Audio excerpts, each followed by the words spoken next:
a fé somos feitos teus filhos, povo santo do Senhor. Sem a fé não há como alcançar paz com nosso Criador. Escolheste um povo caído, revelando o teu amor. Deste fé ao homem pecador.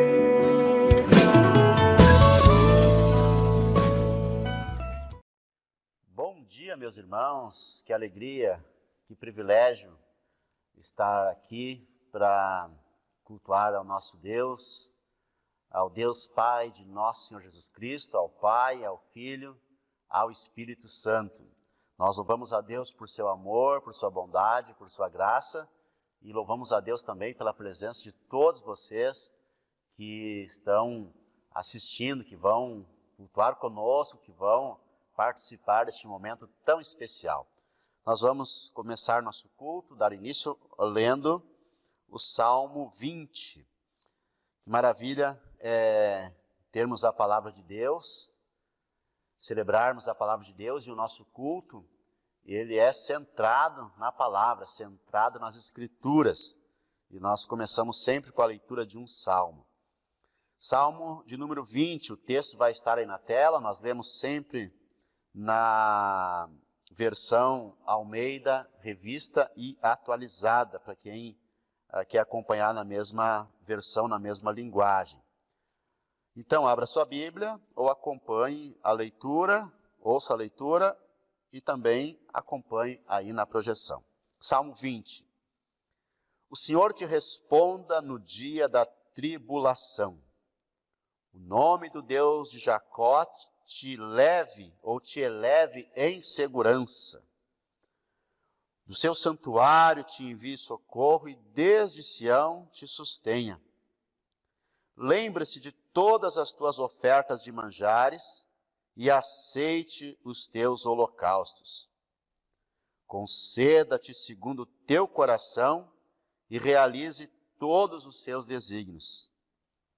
Conceda-te segundo o teu coração e realize todos os teus desígnios. Celebraremos com júbilo a tua vitória, e em nome do nosso Deus hastearemos pendões. Satisfaça o Senhor a todos os teus votos. Agora sei que o Senhor salva o seu ungido. Ele lhe responderá do seu santo céu com a vitoriosa força da sua destra. Uns confiam em carros, outros em cavalos. Nós, porém, nos gloriaremos em nome do Senhor nosso Deus. Eles se encurvam e caem. Nós, porém, nos levantamos e nos mantemos de pé. Ó Senhor, dá vitória ao Rei, responde-nos quando clamarmos. Meus irmãos, é um salmo de confiança, é um salmo em que o autor está pensando no rei, está pensando na oração do rei, está pensando também que se o rei de Israel tivesse vitória, o povo todo teria vitória também. E pensando no nosso Senhor Jesus Cristo, nós somos o povo governado por Ele. E Ele foi vitorioso na cruz, e por isso nós o acompanhamos na sua vitória, e nós somos também um povo vitorioso. Então celebremos com júbilo, como diz o verso 5, a tua vitória, e o nome do nosso Deus hastearemos pendões, levantaremos bandeira, seguiremos a Ele com alegria. Nós também não confiamos em outra coisa a não ser no Senhor. Uns confiam em carros, verso 7, outros em cavalos. Nós, porém, nos gloriaremos em o nome do Senhor nosso Deus. E o verso 9, ó Senhor, dá vitória ao Rei, responde-nos quando clamarmos. E esta é a grande descoberta, a grande verdade, a grande revelação a grande declaração desse salmo, que nós temos um Deus que nos ouve quando nós clamamos. Senhor Deus, nós te bendizemos, nós te glorificamos, o Senhor que nos responde no dia da angústia, o Senhor que é o Deus de Jacó, o Deus de Israel, o Deus da história, o Deus da criação, o Deus em quem nós confiamos, o Deus que nos criou, o Deus em quem nós confiamos totalmente, o Deus que responde a nossa oração, o Deus que responde o nosso clamor. Deus eterno, Deus criador dos céus e da terra, nós te louvamos, nós te glorificamos, nós te exaltamos, nós te bendizemos, nós te rendemos graças nesse dia. Recebe, Senhor, o nosso culto, o nosso louvor, a nossa adoração, a nossa dedicação, em nome do Senhor Jesus Cristo. Ao Pai, ao Filho e ao Espírito Santo seja a nossa exaltação nesse dia. Em nome de Jesus, amém. Amém. Louvado seja Deus.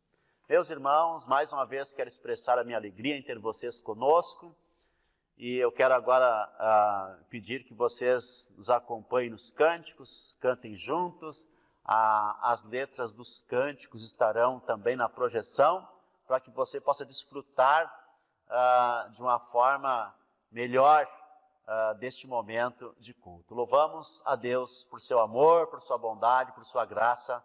Louvamos a Ele, meus irmãos.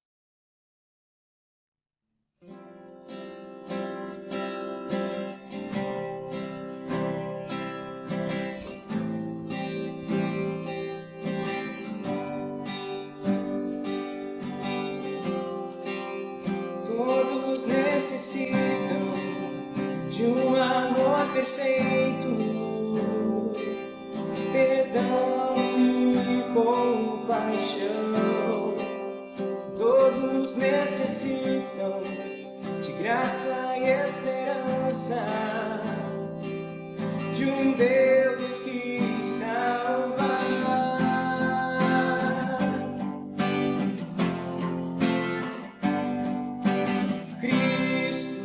Move as montanhas e tem poder para salvar, tem poder para salvar, para sempre autor da salvação. Jesus a morte venceu, sobre a morte venceu.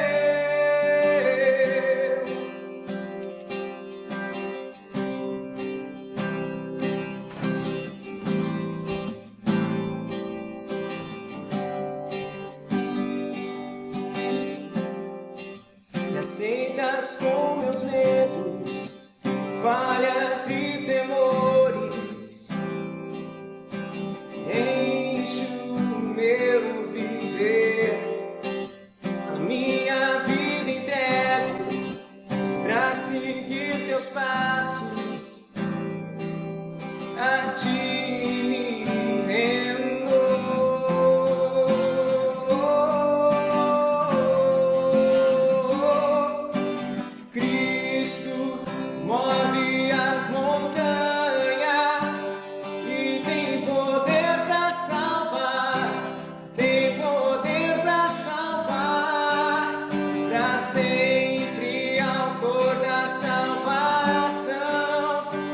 Jesus a morte venceu, sobre a morte venceu, e Cristo move as montanhas e tem poder para salvar, tem poder para salvar, para sempre autor da salvação. Jesus a morte venceu, sobre a morte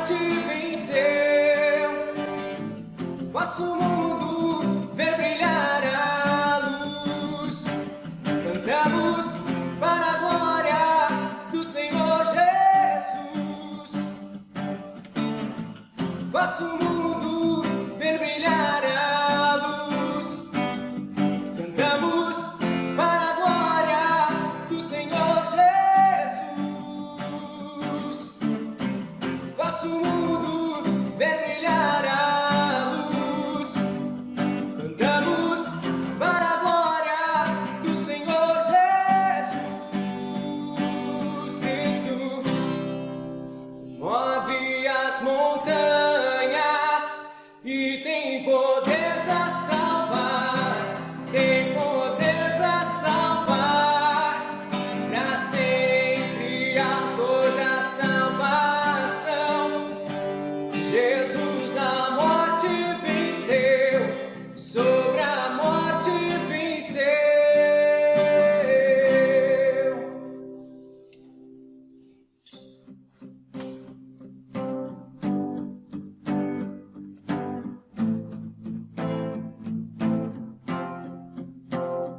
Poderoso, nunca falhará, maravilhoso Deus, mais que buscamos, mais que pedimos, grandes coisas faz, ressurgiu, a morte venceu, nosso Deus é poderoso, em seu nome vamos vencer, nosso Deus é poderoso.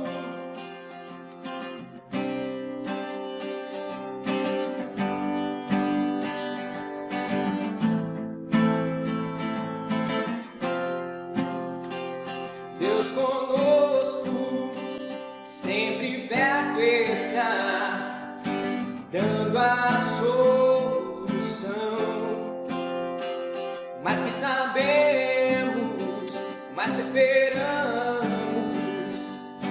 grandes coisas faz, ressurgiu e a morte venceu, nosso Deus é poderoso, em seu nome vamos vencer, nosso Deus é poderoso, ressurgiu e a morte venceu, nosso Deus é poderoso, em seu nome vamos vencer, nosso Deus é poderoso, Deus por nós quer nos abraçar, Ele nunca falha, Ele nunca falha.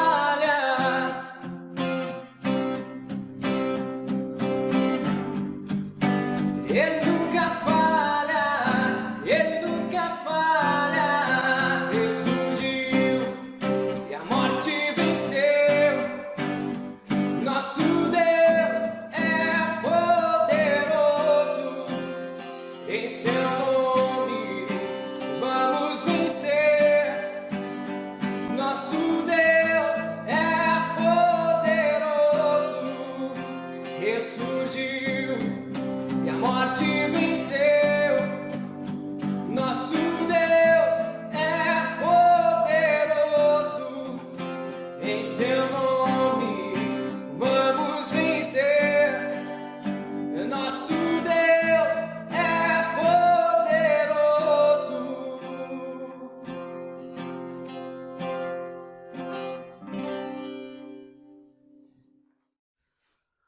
Graças a Deus, graças a Deus, graças a Deus. Vamos, meus irmãos, aos 10 mandamentos.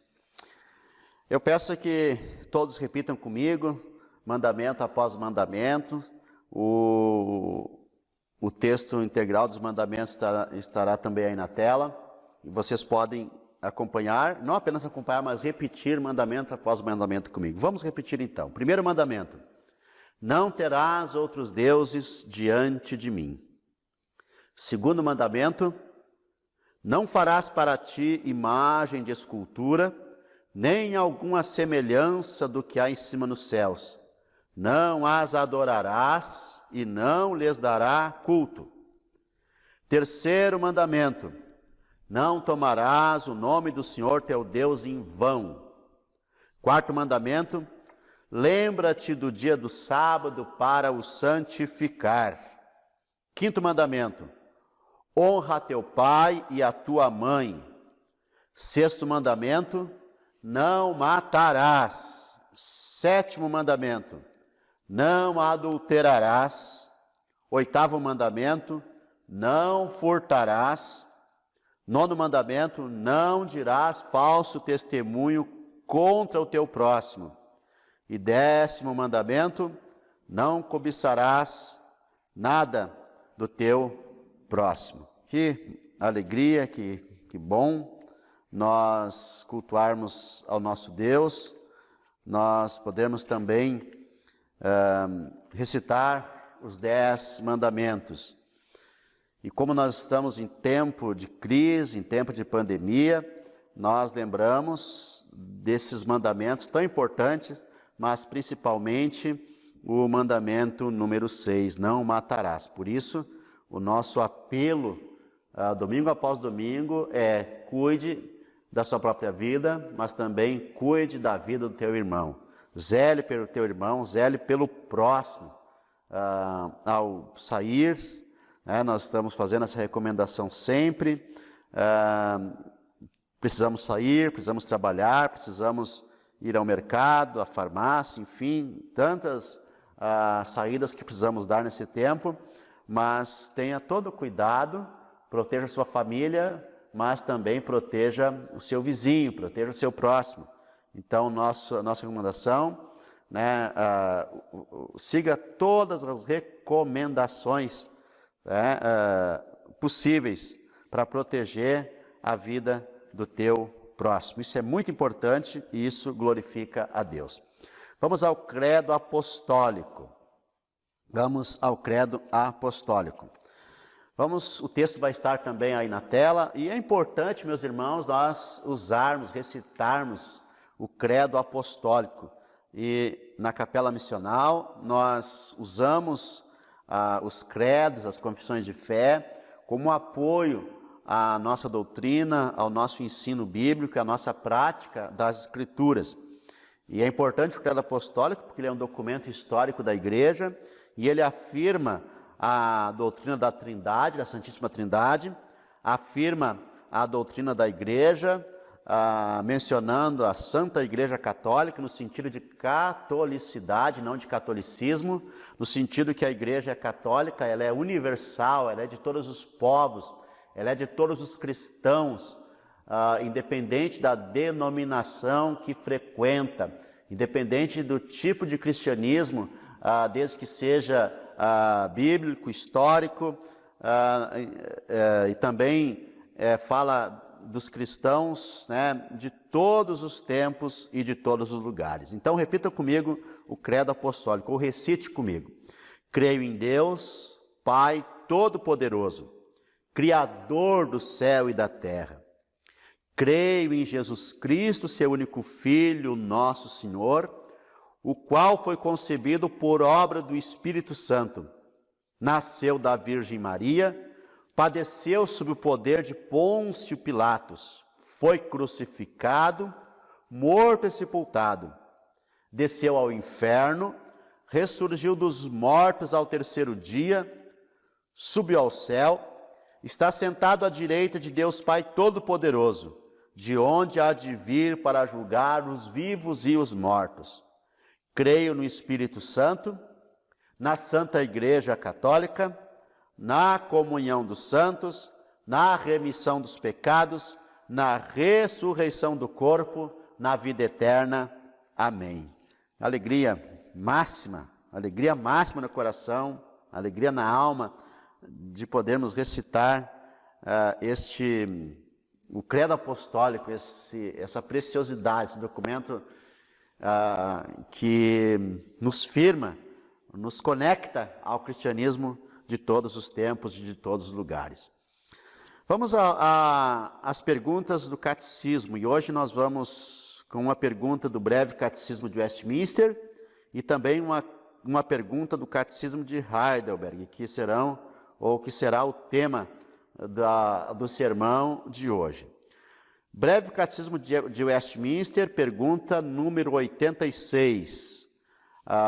Eu vou fazer a pergunta, vocês respondem, porque o texto também vai estar aí na tela, na projeção, e depois nós vamos citar alguns textos bíblicos para corroborar, para fundamentar também a pergunta e a resposta.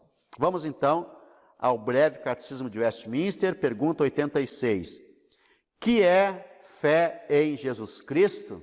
Resposta: fé em Jesus Cristo é uma graça salvadora, pela qual recebemos e confiamos só nele para a salvação, como ele nos é oferecido. Vamos novamente.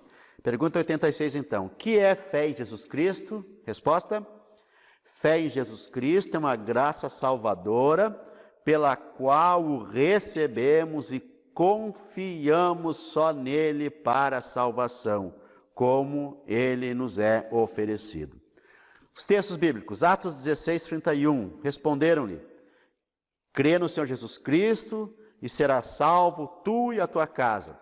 Aqui é aquele famoso centurião que pergunta para os apóstolos, o apóstolo Paulo pergunta aos apóstolos: o que faremos para sermos salvos?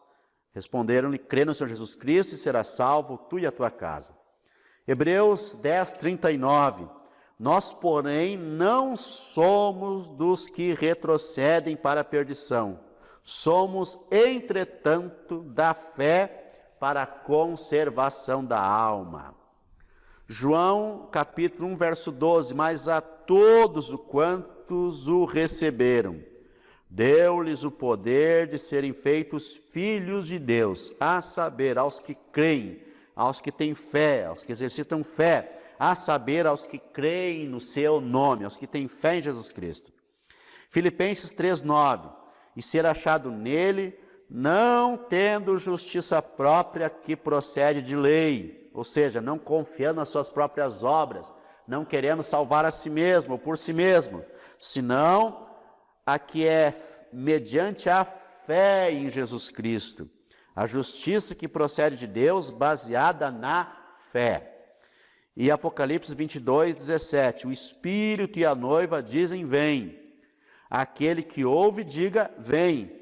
Aquele que tem sede, venha, creia, confesse Jesus Cristo como Salvador, e quem quiser, receba de graça a água da vida. E agora, Catecismo de Heidelberg, pergunta 21. A resposta é um pouco mais longa, mas vamos repetir junto. O que é a verdadeira fé? Resposta: a verdadeira fé é o conhecimento e a certeza de que é verdade tudo que Deus nos revelou em sua palavra. É também a plena confiança que Deus concedeu por pura graça, não só a outros, mas também a mim, a remissão dos pecados, a justiça eterna e a salvação, somente pelos méritos de Cristo. O Espírito Santo opera esta fé em meu coração por meio do Evangelho. Que coisa maravilhosa! A fé é a certeza daquilo que está escrito na palavra de Deus. Meus irmãos, chegou a hora do sermão, o sermão de hoje, e nós concluímos na semana passada a série Personagens da Cruz.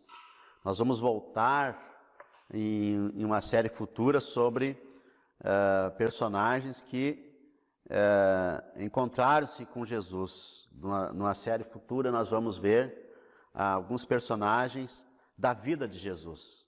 Nós vimos personagens da cruz e nós vamos ver mais adiante uma série sobre personagens que tiveram encontros com Jesus. Mas nós vamos começar hoje uma série sobre doutrinas que trazem esperança, no primeiro capítulo da carta aos Efésios. Nesse tempo em que nós estamos vivendo, nesse ano 2020, é um ano atípico, um ano perdido para muitos, mas um ano de muito aprendizado para outros, e para a igreja um ano de maturidade, um ano de confiar no Senhor, um ano em que a boa parte das igrejas do mundo inteiro experimentou a provisão de Deus em tempos de crise, em tempos em que a igreja teve que ficar, né, sem os templos. E para nós, da Capela Missional, está sendo um momento de grande amadurecimento, de grande aprendizado também, e um momento de amadurecimento da igreja. E é justamente por esse motivo que nós estamos começando hoje esta série no primeiro capítulo de Efésios, com esse título, Doutrinas que Trazem Esperança. Meus irmãos, nós vamos falar mais durante a série, mas a carta aos Efésios, ela foi escrita pelo apóstolo Paulo, provavelmente por volta do ano 60, quando ele estava em Roma. Na mesma época que ele escreve a carta aos Colossenses, pois a carta aos Efésios, ela tem estrutura semelhante, ela tem apresentação quase idêntica, e o mesmo portador, obreiro de Paulo, cooperador, colaborador, chamado Tíquico. O tema principal da carta é a igreja como comunidade de Cristo, como corpo de Cristo, que é escolhida por Deus para crer em Cristo, que segue a Cristo confiando nele e vive de acordo com o padrão de fé. Esse é o tema da carta, e a igreja é uma comunidade formada por famílias salvas. Este é o tema, né, da carta. Esta carta mostra então, essa carta de Efésios, aos Efésios, mostra então quem é Deus, o que é a igreja e o que significa ser cristão. O que significa ser igreja e o que significa ser um cristão. Irmãos, e nesse tempo em que a igreja está sem seus cultos presenciais, é muito importante o cristão ser um cristão definido, um cristão firme. Um cristão não apenas que vai ao templo, que vai à igreja, mas que vive como igreja. Um cristão de tempo integral, um cristão de todas as horas, de todos os momentos e de todas as circunstâncias. Um cristão que ele vive o seu cristianismo independente da circunstância que ele vive ou do lugar onde ele está. E é isso que nós vamos tratar então nessa série.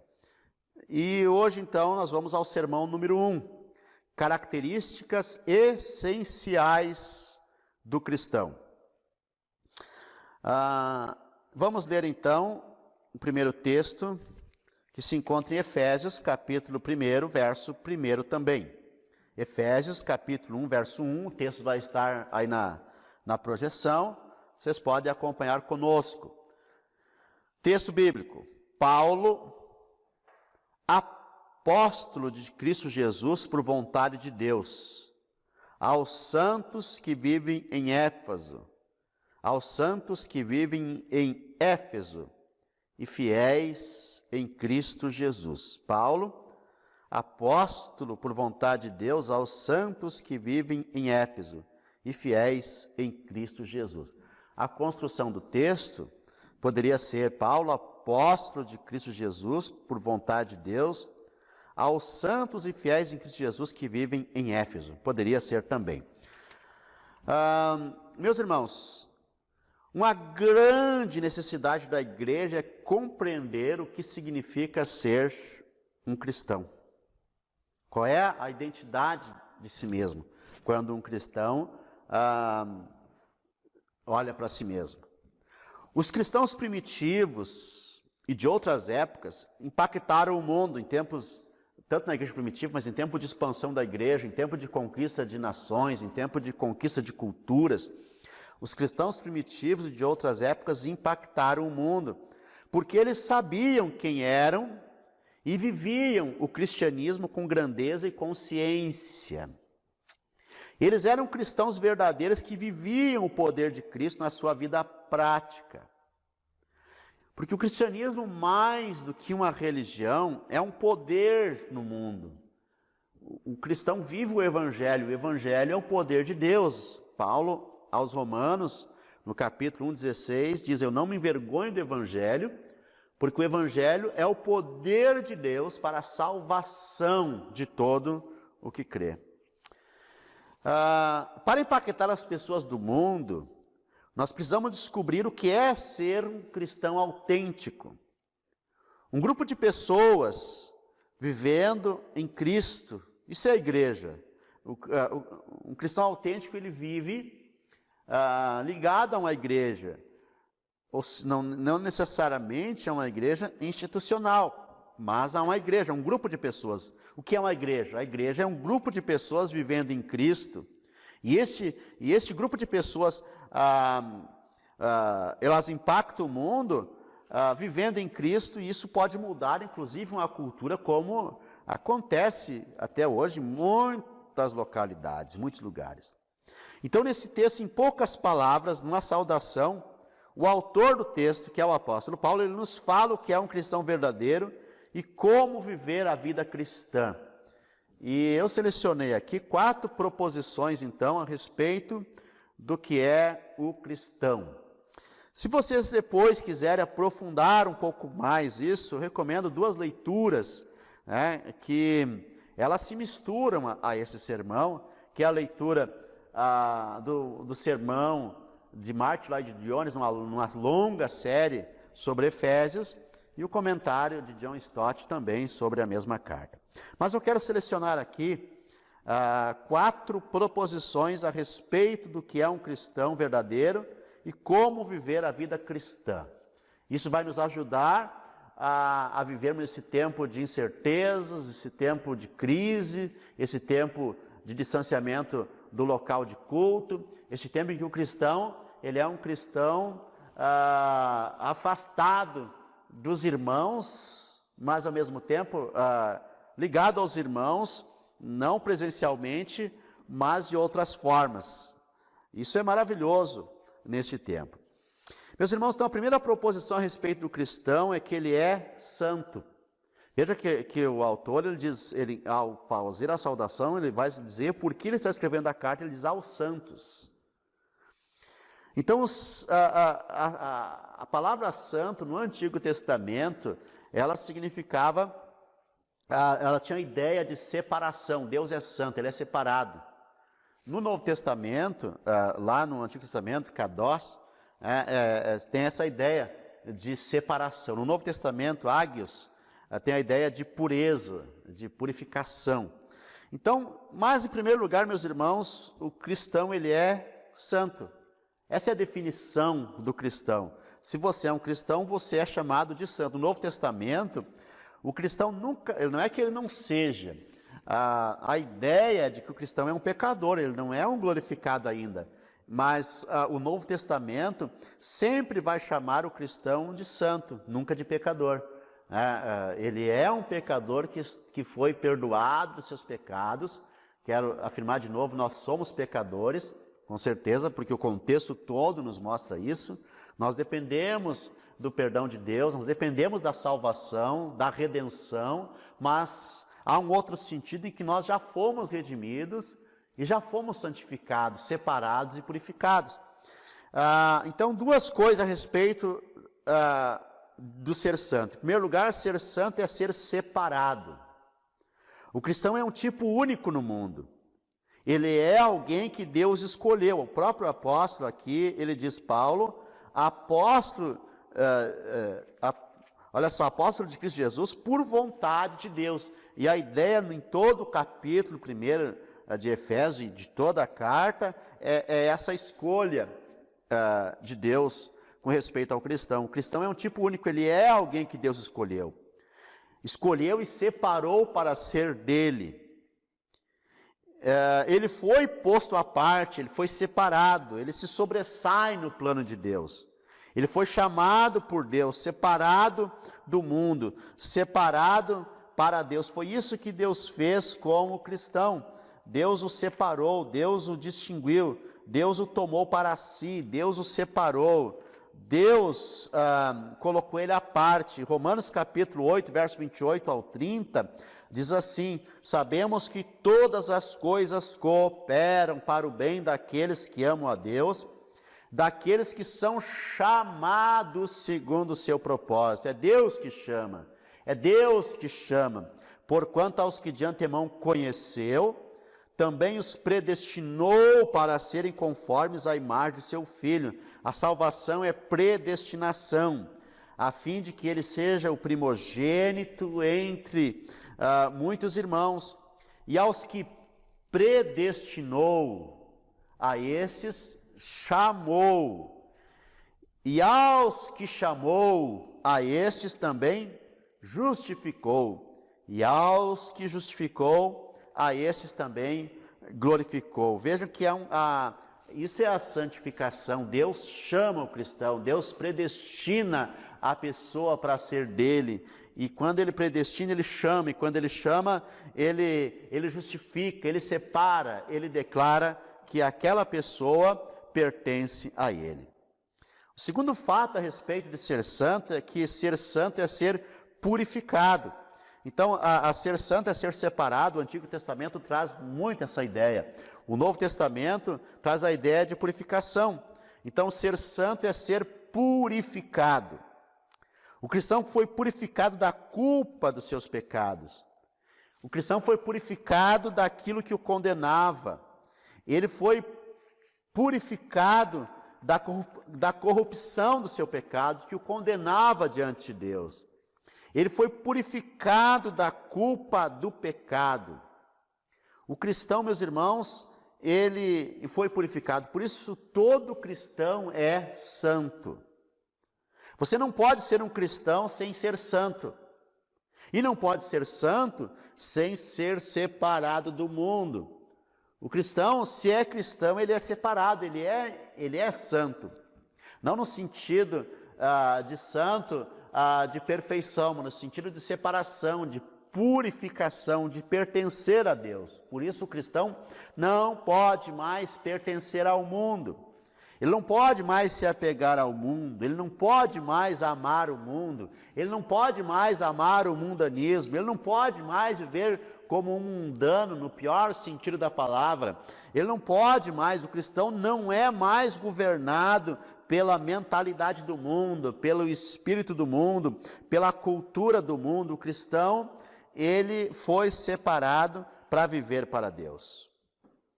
A segunda proposição a respeito do cristão, que esse texto nos traz, é que ele é fiel. Veja que o texto diz na saudação, Paulo aos santos e fiéis. Agora, o que é a fidelidade? A fidelidade, meus irmãos, a Deus é a segunda característica do cristão. Primeiro, ele é santificado. Primeiro, ele é separado. Ele é escolhido, ele é justificado. Ele é salvo. Mas, em segundo lugar, ele é um fiel. E eu quero destacar aqui dois fatos a respeito do que é ser fiel. Em primeiro lugar, ser fiel é ter fé em Cristo como Filho de Deus. Isso é ser fiel. É ter fé em Cristo, é ter fé em Jesus como Filho de Deus. O cristão não é salvo por ser uma pessoa boa. Ele não é simplesmente uma pessoa boa. Ele não se acha bom.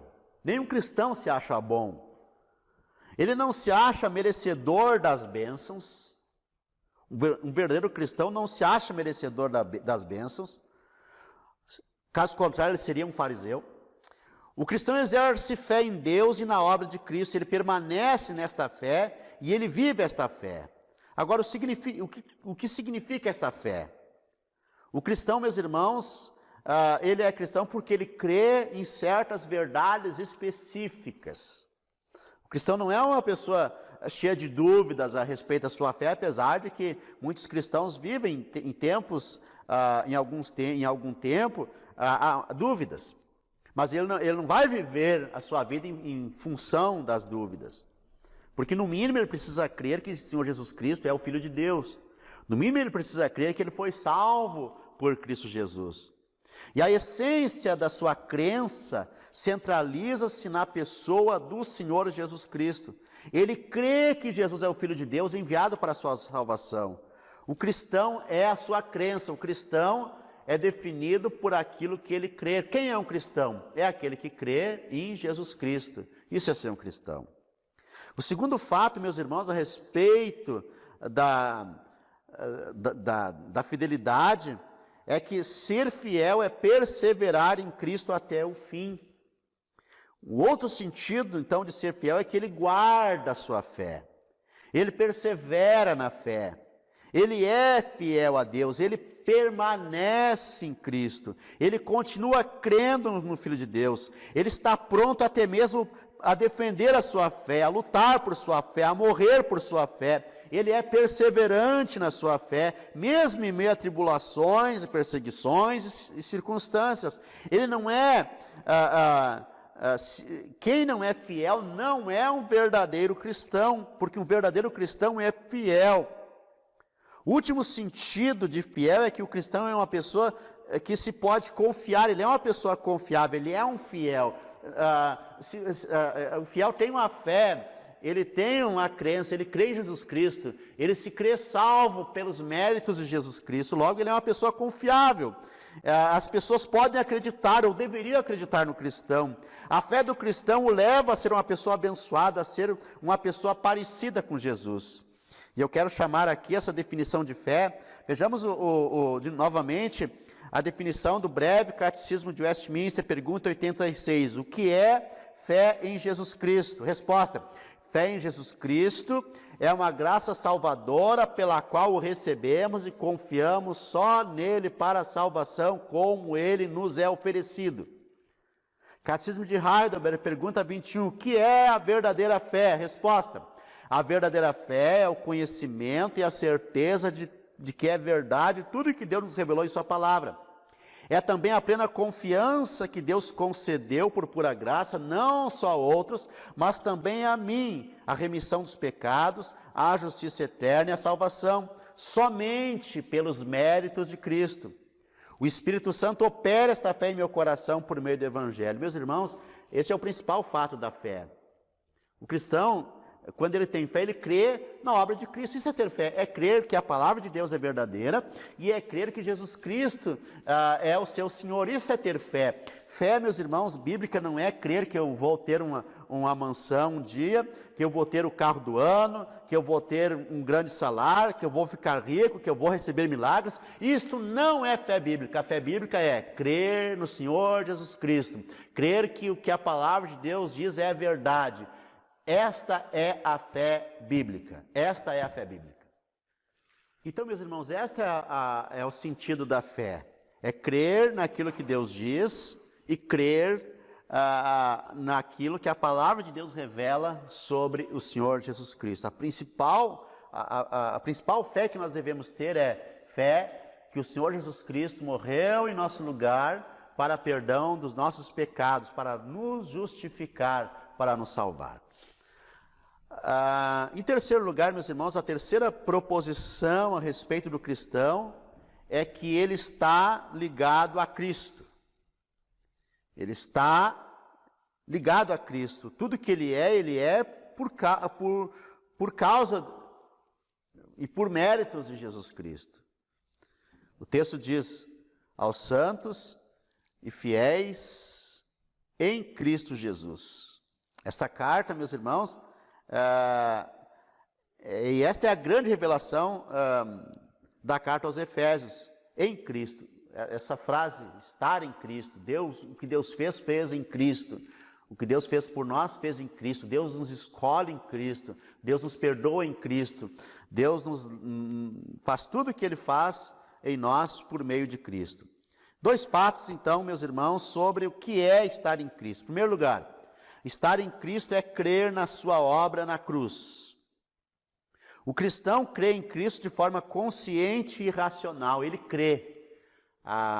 Esse crer é um fator racional, consciente, ele crê em Cristo. Não apenas racionalmente, mas ele também é ligado a Cristo existencialmente e espiritualmente. Mas, em primeiro lugar, ele exerce essa fé em Cristo. E ao exercitar essa fé em Cristo, ele passa a estar ligado existencialmente e espiritualmente a Jesus. Ele está ligado organicamente a Jesus. Ele está ligado a Cristo porque pertence a Ele. E o cristão sabe, ele tem a consciência, isso é importante, ele tem a consciência de pertencer a Cristo, ele está unido a Cristo, ele está nele, e ele vai afirmar todos os dias, eu estou em Cristo, conscientemente, essa é a principal consciência do cristão, eu estou em Cristo. O segundo fato sobre estar em Cristo é que estar em Cristo é pertencer a Cristo. O cristão é de Cristo. Ele está em Cristo e Cristo está nele. Essa é uma verdade bíblica. Ele está em Cristo e Cristo está nele. Como aquele cântico de Cantar de Salomão, eu sou do meu amado e ele é meu. Esta é a verdade que está sendo dita aqui. O cristão está em Cristo e Cristo está nele. O cristão sabe, então, que ele não precisa de mais nada, ele tem tudo. Ele tem tudo.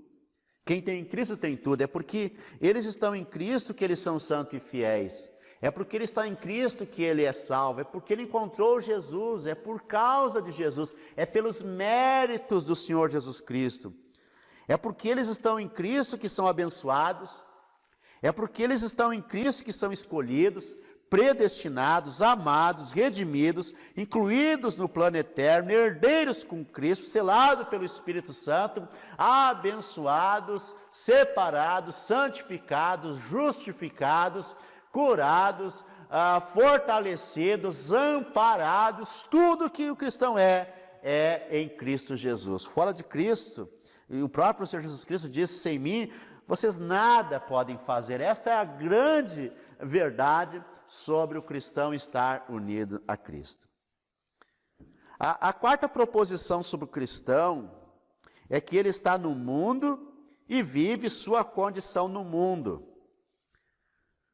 A quarta proposição sobre o cristão é que ele está no mundo e ele vive a sua condição no mundo. Veja de novo e analise comigo a importância disso nesse versículo, nessa saudação. Paulo, apóstolo de Cristo Jesus, por vontade de Deus, aos santos que vivem em Éfeso e fiéis em Cristo Jesus. Mas veja que ele destaca aqui, aos santos que vivem em Éfeso.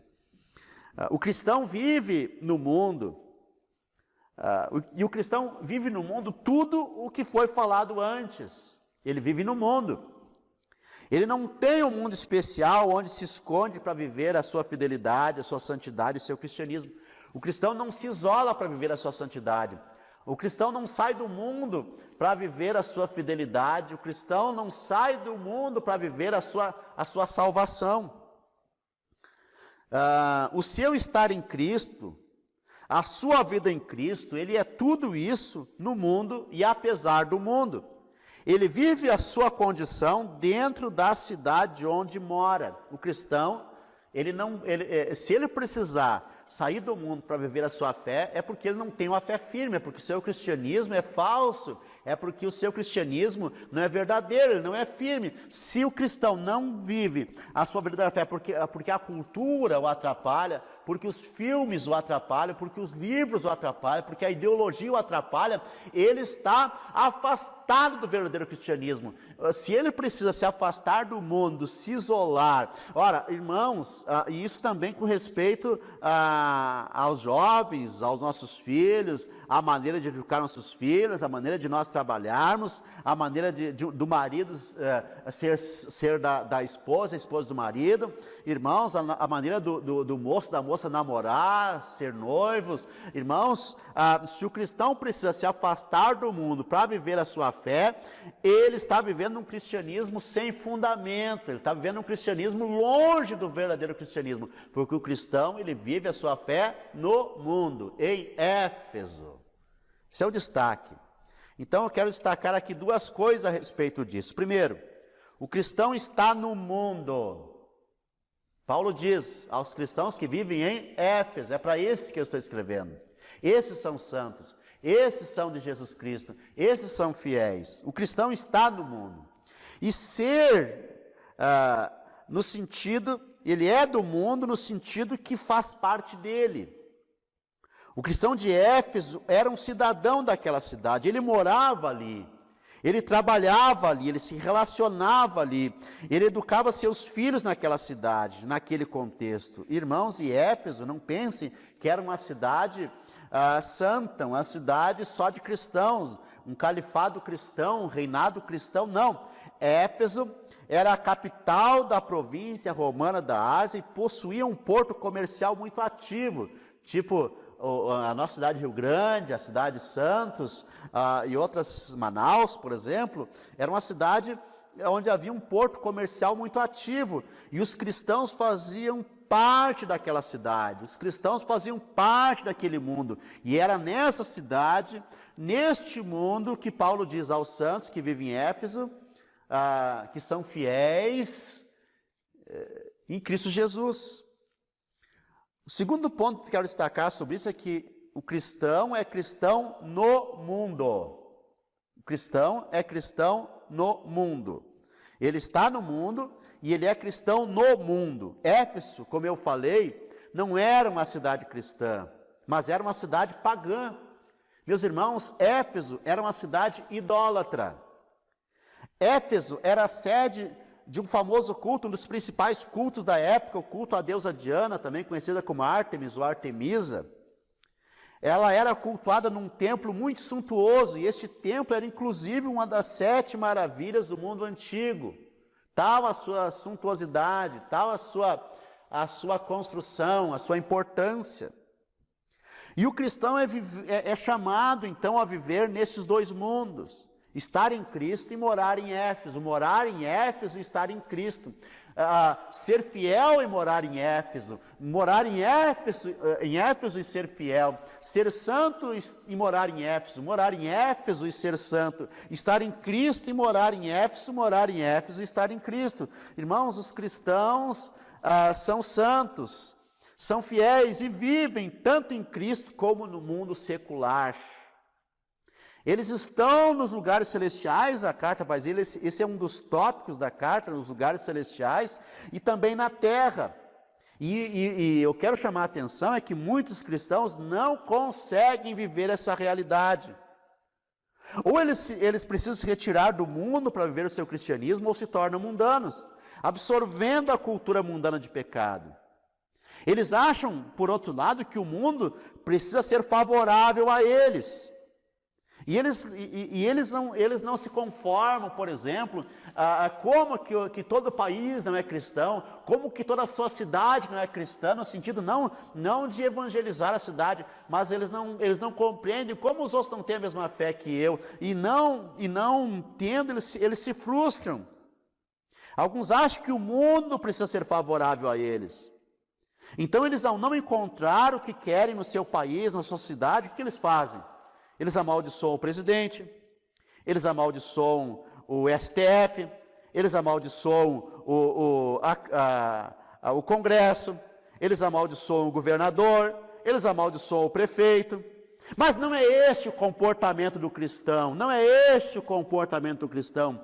Irmãos, Paulo, ele foi muito superior a qualquer outro personagem da história nesse sentido, porque quando ele encontra uma cidade idólatra como Éfeso, ele prega o quê? Ele prega Jesus, ele prega a fé em Jesus, e ele provoca um tumulto na cidade. Em Atos 19, todo o capítulo 19, quando Paulo chega em Éfeso e prega, mas especialmente a partir do verso 23, ele provoca um tumulto, tanto que os ourives, os fabricadores de ídolos, se revoltam e fazem um tumulto para expulsar Paulo da cidade e os pregadores do evangelho. E ele diz: esses caras estão tumultuando a cidade, eles estão pregando contra nossos deuses, irmãos. Paulo provocou um tumulto na cidade, não com palavras de ordem, não com chavões, não com uma agenda política, não com leis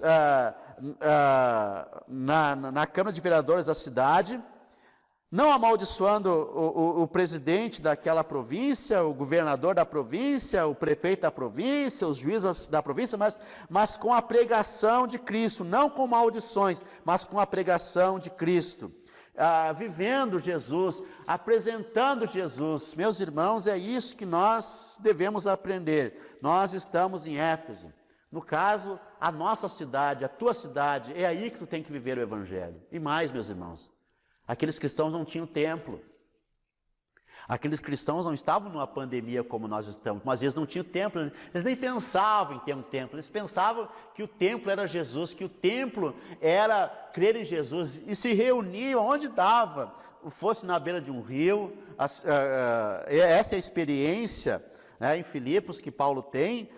Começa a sua igreja na beira de um rio, os cristãos se reuniam em cavernas, na beira de um rio, debaixo de uma árvore, aonde houvesse uma oportunidade, eles faziam daquele local uma catedral, porque ali eles cultuavam a Deus. É isso que nós precisamos aprender. Se você é um cristão e não consegue viver sem um templo, esse templo é uma idolatria para o teu coração, é uma idolatria. Se você não consegue ser um cristão sem o culto presencial, este culto também é uma idolatria, a reunião se torna idolatria, irmãos, porque se nós dependermos de coisas para sermos cristãos, meus irmãos, de um mundo favorável a nós, de um presidente favorável a nós, de um STF favorável a nós, de um governador favorável a nós, de um prefeito favorável a nós, de uma cultura favorável a nós, de um Hollywood favorável a nós, de uma Globo favorável a nós, de editoras favoráveis a nós, nós não conseguiremos viver nosso cristianismo de maneira nenhuma, e o nosso cristianismo vai ser raso.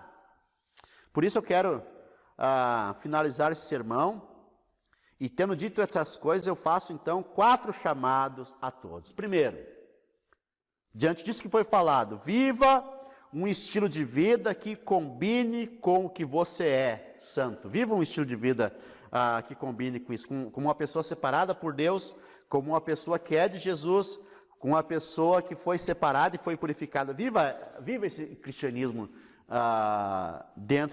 que combine com o que você é, e você é um santo. Segundo chamado, viva um estilo de vida que combine com o que você é, fiel. Viva a sua fé, testemunhe a sua fé, deixe que as pessoas saibam de sua fé. Irmãos, que coisa mais boba. Aí a gente tem uma moça que há pouco tempo divulgava no Facebook, no Instagram, no Twitter, como é bela a minha fé, o meu cristianismo, eu creio em Jesus. Daí daqui um pouco é absorvido por uma cultura idiota, uma ideologia idiota, e aí para de propagar sua fé, para de dizer que é um cristão, divulgue a sua fé, você é um fiel, você é um fiel. Terceiro chamado, viva em Cristo, viva em Cristo. A santidade e a fidelidade é a nossa identificação com Cristo, e essa identificação deve ser evidente, caso contrário, o nosso cristianismo não terá valor algum, não fará diferença alguma.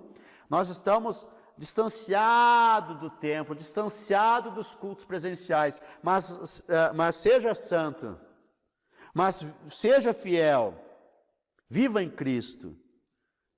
E por último, meus irmãos, meu último chamado, viva o seu cristianismo no mundo, apesar do mundo, apesar da cidade, apesar da cultura, apesar das circunstâncias adversas, apesar do comércio, parte do comércio estar fechado, apesar do desemprego, apesar do Covid-19, apesar da pandemia, apesar das UTIs lotadas, apesar de você trabalhar, quem sabe, na área da saúde, ou na área do comércio, ou estar em casa, ou ser forçado a ver seus filhos em casa, seja lá o que for, você está cansado, quem sabe, estressado, abatido, sem muita esperança quanto ao futuro, mas viva o seu cristianismo. Você é igual a este cristão, aos santos que estão em Éfeso, mas eles são santos, eles são fiéis, eles estão em Cristo. Viva o seu cristianismo apesar do mundo. Não deixa qualquer outro sentimento ser maior do que o seu cristianismo. E eu encerro esse sermão dizendo a vocês, vocês são santos, vocês são fiéis, vocês estão em Cristo, mas vocês vivem numa cidade, num mundo que é contra, numa cultura que é contra. Viva o seu cristianismo. ele só será verdadeiro, ele só causará impacto. Você só terá paz com Deus se vocês conseguirem absorver, realmente entender o que é ser um cristão. O que é ser um cristão? Você tem um Deus que é o Criador dos céus e da terra. Você tem o Espírito Santo que mora na tua vida, ele está contigo. E você tem especialmente um Salvador que está unido a ti, que está contigo. Ele está em nós, nós estamos nele, ele está em nós. Isso é ser um cristão. Você é chamado a viver isso. Essa é a grandeza do cristão, estar em Cristo.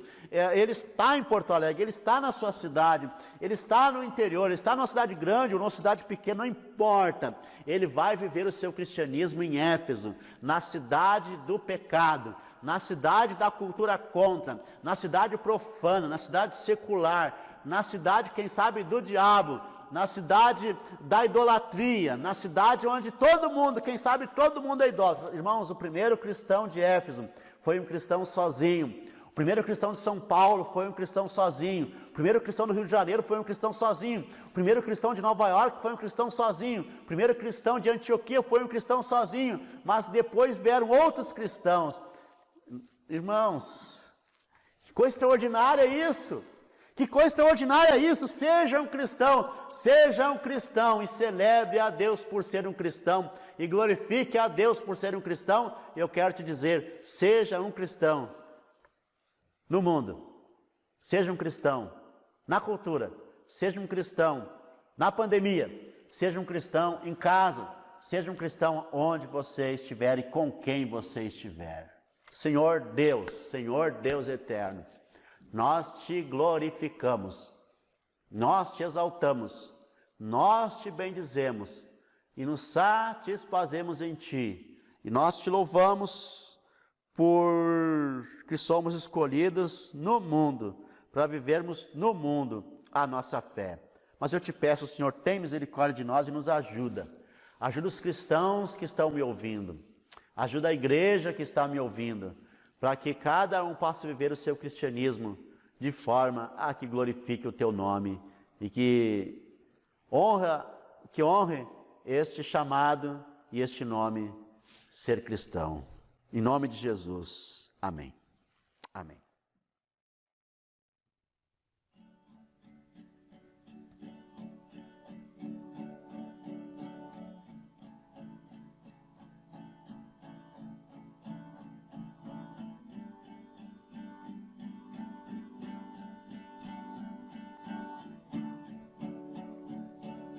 No deserto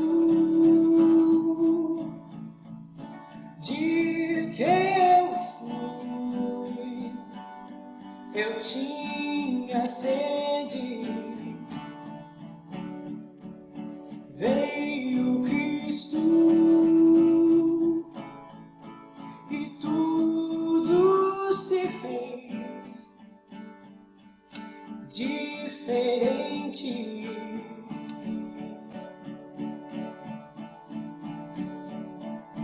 Ele vê meus pecados ocultos, o que escondo no fundo do meu coração. Derrama em minha vida água, limpa a sujeira e sacia essa sede. O que Cristo oferece, Ele é. No escuro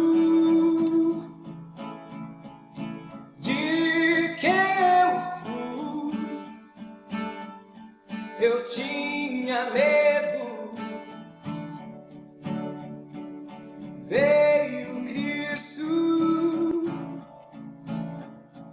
e tudo se fez diferente. Vamos Glorificemos a Deus, meus irmãos. Que alegria, que bom que a Igreja de Jesus, ela é viva e ela é poderosa em Cristo Jesus para vencer qualquer tempo.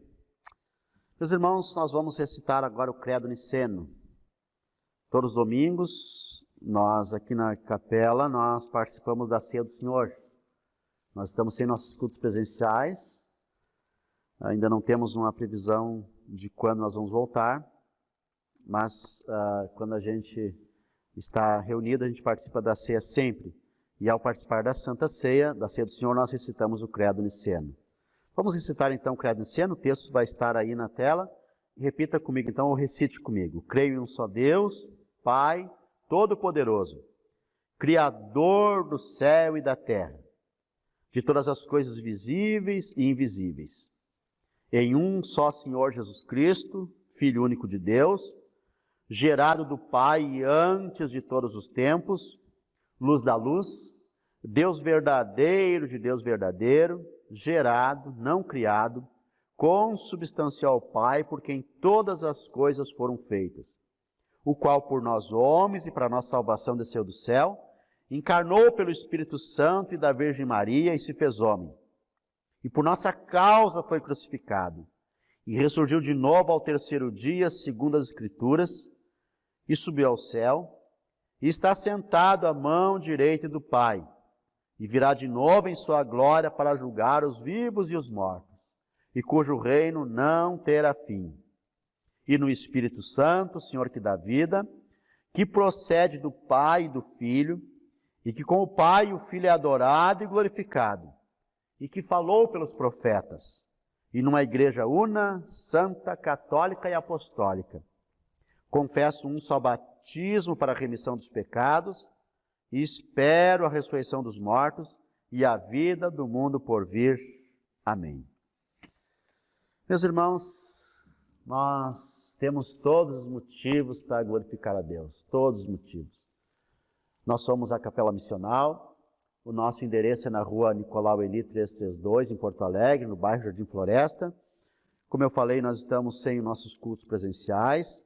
Enquanto isso, acompanhe nossos cultos, as nossas transmissões, domingo após domingo, às 10 da manhã. O culto fica gravado no YouTube, ouça de novo durante a semana, se puder, reúna a família ou assista sozinho, compartilhe com alguém, curta também no Facebook, no Instagram, inscreva-se no canal do YouTube, e assim você estará cooperando com a Capela Missional na sua missão de ser igreja para todos os lugares. E também, quando nós voltarmos aos nossos cultos presenciais, daqui a um tempo nós vamos anunciar quando vai ser, então fique acompanhando, fique ligado, e com certeza vocês serão muito abençoados. Enquanto isso, então, faça o que a gente falou, de compartilhar, de assistir os cultos, sempre, todos os domingos, a prioridade é o culto. Domingo é o dia do Senhor, nós cremos assim, e a prioridade do domingo é assistir o culto. Então não saia antes de assistir os cultos, assista, se você tem que sair, tem que passear, faça isso depois, né, dormir, descansar, ficar com a família, enfim, fazer um almoço, mas antes assista o culto. Isso é importantíssimo, isso é importantíssimo. Domingo é dia de priorizar o culto ao Senhor. Também, meus irmãos, eu peço que vocês, aqueles que puderem, colaborem com a capela, inclusive financeiramente, quem puder, entre em contato conosco. Também ajude os necessitados. Tem muitas pessoas necessitadas que precisam da sua ajuda, nem que você não tenha muito, mas se você tem pouco, ajude com pouco. Mas se você tem mais, ajude com mais, porque muitas pessoas, muitos cristãos, muitos irmãos estão passando necessidade. Inclusive, uma ajuda mínima que você pode fazer é contribuir com a cesta básica. Não permita que o esquecimento seja uma desculpa.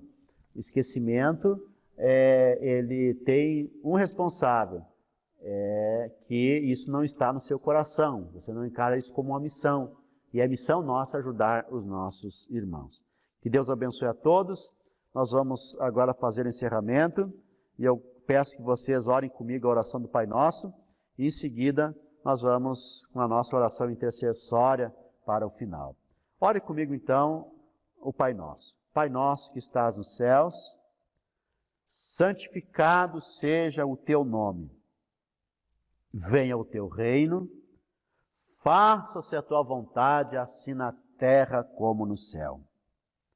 O pão nosso de cada dia dá-nos hoje, e perdoa-nos as nossas dívidas, assim como nós temos perdoado aos nossos devedores. E não nos deixes cair em tentação, mas livra-nos do mal.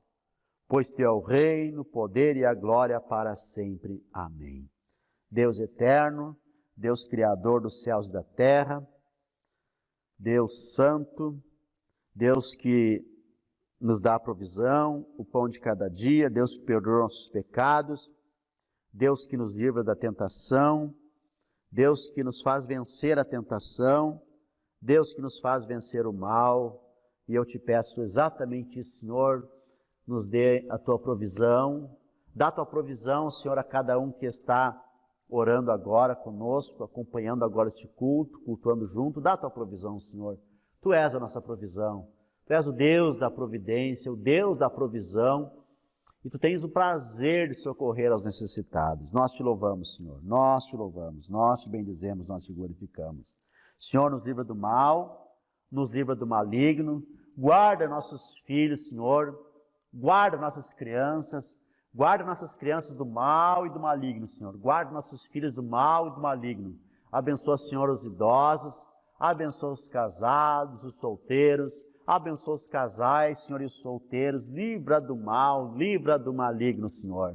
Abençoa todos que estão acompanhando, Senhor, este culto, livra a Tua igreja do mal, livra do maligno, abençoa nosso país, Senhor, abençoa as nossas autoridades, estende a Tua mão sobre os doentes, Senhor, tem misericórdia de nós, livra-nos, Senhor, livra-nos do mal, na Tua ira lembra da misericórdia, lembra da Tua misericórdia e usa de graça para conosco, Senhor, e traz cura aos enfermos, Senhor, traz esperança ao desesperado, traz paz ao ansioso, aos ansiosos, estende a Tua mão, estende a Tua boa mão, Senhor, estende a Tua mão, e que o Teu nome seja glorificado entre nós. Nós Te glorificamos, nós Te bendizemos, nós Te damos graças, Senhor, pois Teu é o reino, o poder e a glória para sempre. Amém. Que o Teu nome seja louvado, que o Teu nome seja exaltado. Ao Pai, ao Filho e ao Espírito Santo seja a nossa exaltação. Oramos em nome de Jesus. Amém. Meus irmãos, estamos chegando ao final da nossa transmissão. Eu quero convidar vocês para domingo que vem estar de novo conosco. E eu quero também desejar uma semana muito abençoada para cada um de vocês. A graça do Senhor Jesus Cristo e o amor de Deus e a comunhão do Espírito Santo sejam com todos vós. Vão na paz, fiquem em paz e que Deus te dê uma semana muito abençoada. Em nome de Jesus. Amém. Ele enxerga o que vejo no escuro, o que escondo do mundo no meu coração.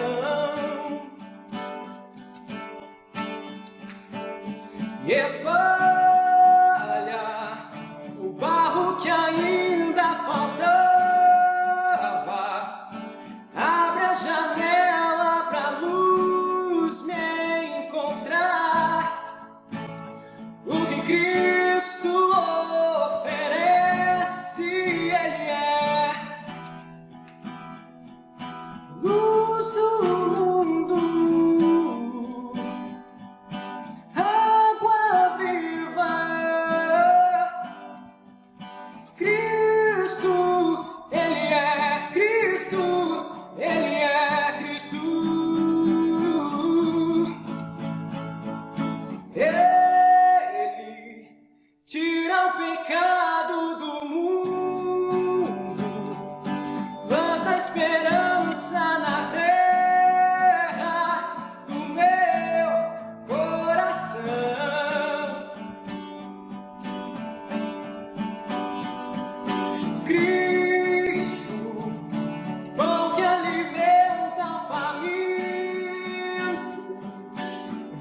esmagado e servido.